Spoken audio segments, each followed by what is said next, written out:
And I guess I'm just frustrated because I'm between a rock and a hard place here. I'm having to make sure that my kids are safe, my kids are mentally well, I'm giving them the best chance, and then I'm having to choose these rules that the family has. Look, I mean, he's just condescending. He's acting like I'm making irresponsible decisions. He acts like I don't have a big picture.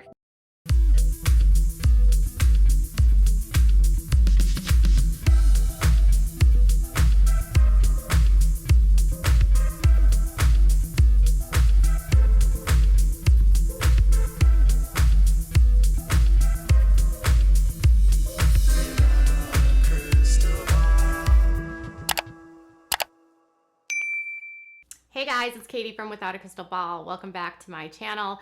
Last night was Sister Wives, and I have a lot of thoughts, and I'm actually not going to do an entire recap because they're still arguing about Thanksgiving and COVID, and it's like the same argument that's been cyclical on every single episode for the last like 2 seasons.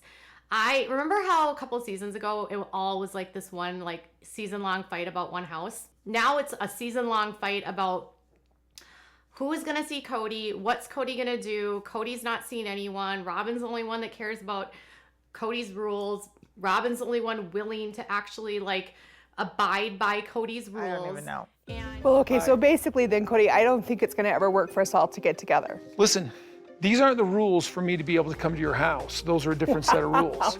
And the other wives kind of fighting. Well, not Meri. Meri would actually abide by the rules and is abiding by the rules and wants to actually see people. But the two wives, Janelle and Christine, are running up into obstacles because of their older kids.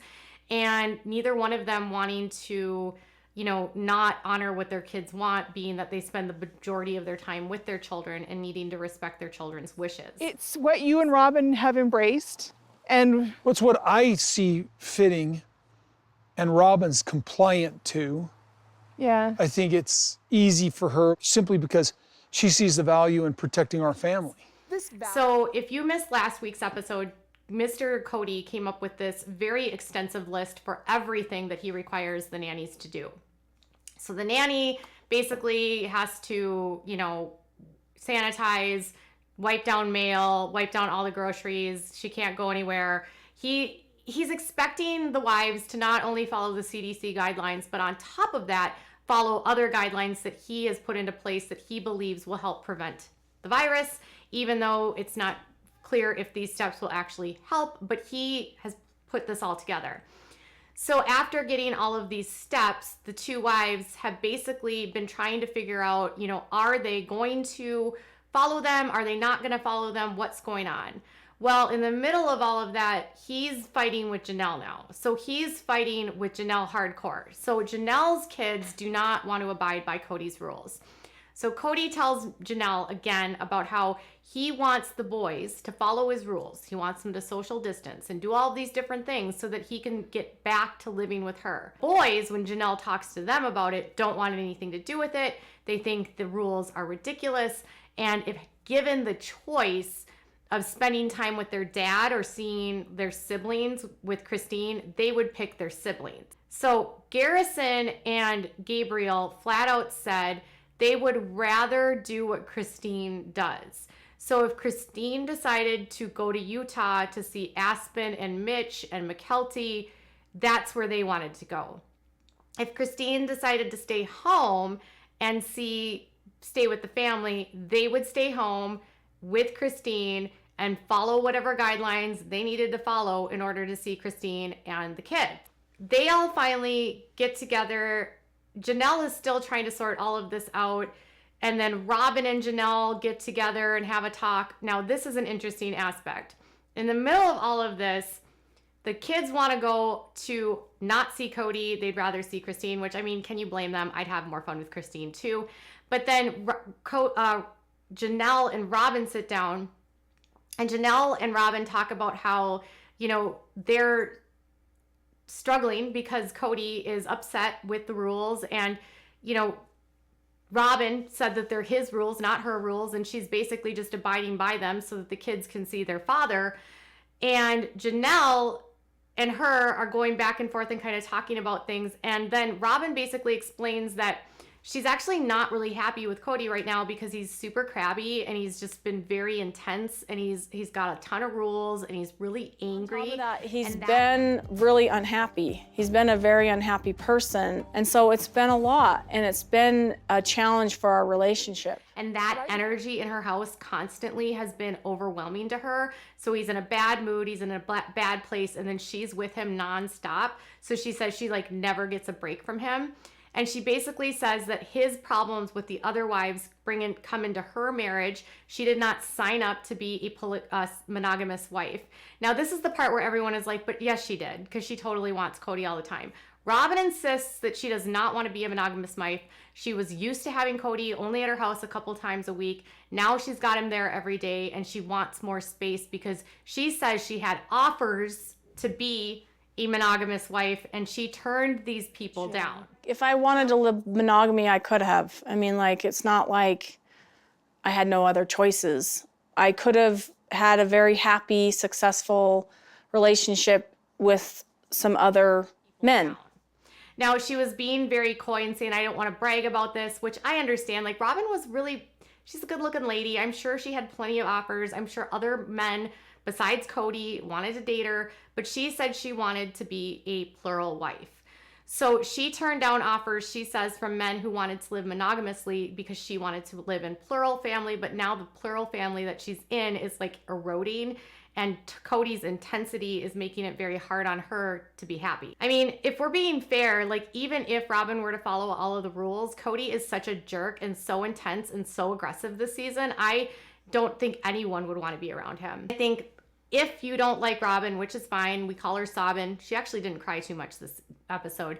I do think that Kody uses and throws Robyn in the face of his wives all the time. So there was another part where even Janelle mentioned this when she was arguing with Kody, was because Kody was saying that, Kody said to her, like, Robyn does what she needs to. She does what she needs to in order to see me. So she makes it a priority. She makes me a priority.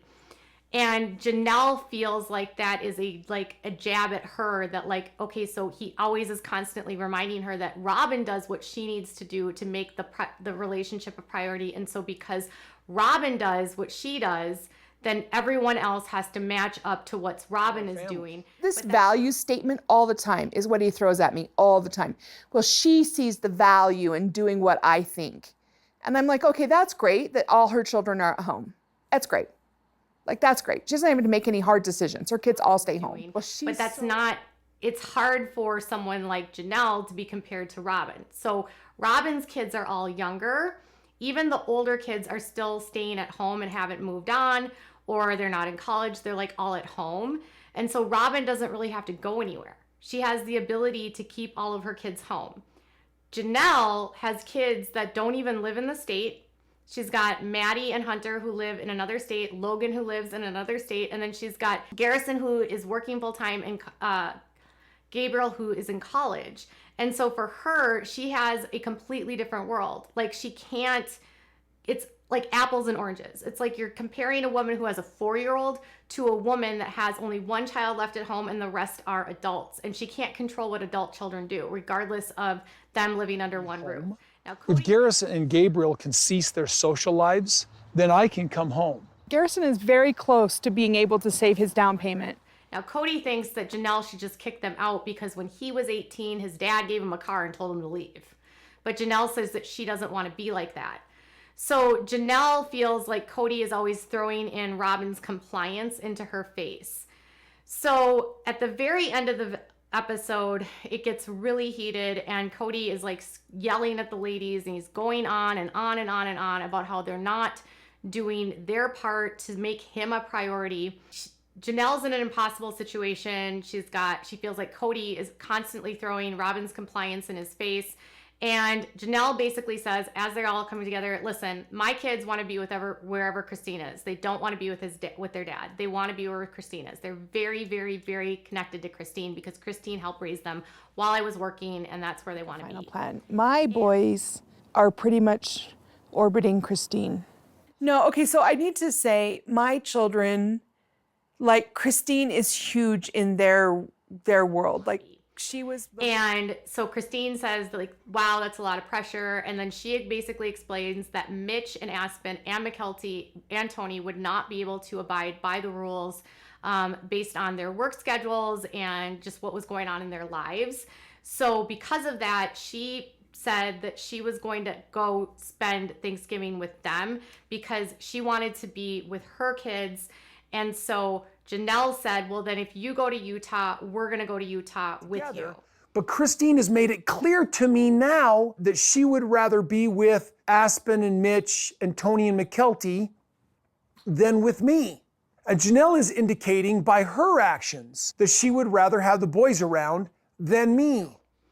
So then Kody gets mad and says, you don't have to go to Utah with her. You can stay here. And then Janelle's basically, well, like, no, if I stay here, I'm alone. I would be by myself because I'd still have kids in my house that are like not abiding by the rules and you wouldn't want to see me and I would be alone for Thanksgiving. So it's either me going with Christine and my kids and spending Thanksgiving together as a family with us, or me being stuck here and alone. And Kody's like, no, and he's making her feel like she has a choice, which she really doesn't. He's trying to guilt her into it, and she ends up getting really angry, and she storms off and she tells him to F off. So that It you and I sounded can like have our it life sounded like a guilt trip. Like, I hope you know that you're jeopardizing all these people. You don't think I'm aware? You don't think I'm into being careful? understand where I'm at, and I think you understand what I'm talking about, and I think you understand the big picture that I have, and I want you to just respect that, okay? Yeah, off. F off. And she says that he's making her feel guilty and like she's guilting him into it. And she's like, I shouldn't have to be alone on Thanksgiving. So after Janelle leaves, Christine actually like rails into Kody and says that Kody's being like really aggressive with her and says, you have to understand what's going on with Janelle. Janelle's got kids and she's hearing it from both of you. So she's got you yammering in one ear and them yammering in another, and she has to be in the middle and she can't do everything because these kids are adults and she can't force them to do anything. And, you know, he basically says that Janelle is being irresponsible. And then Christine basically in her interview goes off and says, Kody's irresponsible. Kody's the one that's an adult. It's irresponsible for Kody to not see his family. It's irresponsible for him not to see the majority of his children because of rules that he's created, that he's the only one that can abide by and that no one else can abide by because of their schedules, because of their jobs, because of school. And because of that, she says, no, he's the head of the household. He's the leader in this family. And it's irresponsible for a leader of a family to abandon his family over rules that no one can stay to except for him. I think it's irresponsible for him as a leader of a family to ignore half of his family and not be with them at all. I think that's irresponsible. So you can start to see a very shift going on in the family here, where you're starting to see not only Christine pull away, but also Janelle. And I don't know where Janelle and Christine are at right now. Like, we already know that Christine left, but Christine basically said she'd rather spend time with Janelle. She would rather be with her kids. She has more fun without them. Janelle's kids would rather be with Christine than Kody.